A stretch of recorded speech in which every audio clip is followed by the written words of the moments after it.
Hillary Clinton's once commanding double-digit lead on Donald Trump didn't even make it to the political conventions. Trump has erased the deficit and is now either leading or close in national polling, all within the margin of error.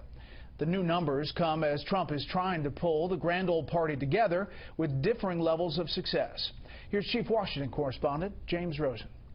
For the first time, the Real Clear Politics average of major national polls places presumptive Republican nominee Donald Trump ahead of Democratic frontrunner Hillary Clinton, albeit by a sliver, effectively making the race 24 weeks before Election Day a dead heat.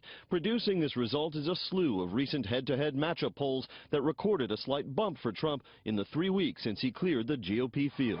I think the Republican Party has consolidated around Donald Trump more quickly than we had originally imagined, and we're seeing that reflected in these poll numbers.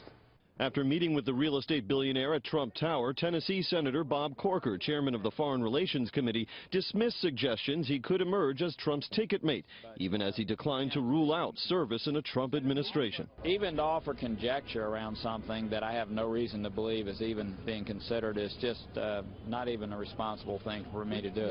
Another leading voice on foreign policy among Senate Republicans, Lindsey Graham of South Carolina, a short-lived presidential candidate who was among Trump's harshest critics. He's a race-baiting, xenophobic, religious bigot. Has now reportedly told a Florida fundraising audience to unite behind the party, and thus its presumptive nominee, Trump. A spokesman for Graham wouldn't confirm or deny those remarks. But among those still mounting resistance is another evangelist for party unity, House Speaker Paul Ryan, who told Politico's Glenn Thrush during a broader interview about his speakership that he will call out the presumptive nominee where necessary. Do you think Trump is, at his core, a conservative?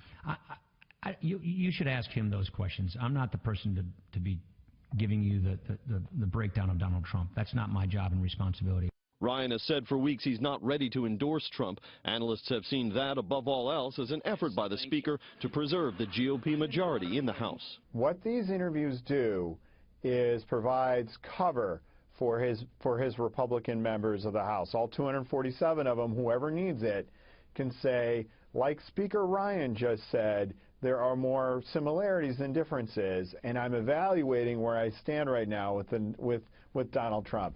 Trump also got a vote of confidence of sorts from his longtime partners in the golf industry, though they issued condemnatory statements and canceled one big event last year following Trump's controversial comments about Mexicans. Executives at the U.S. Golf Association and the PGA Tour said today they are going forward with 3 major golf events at Trump-owned courses next year. So in political terms, Brett, I think this would be called properly a mulligan.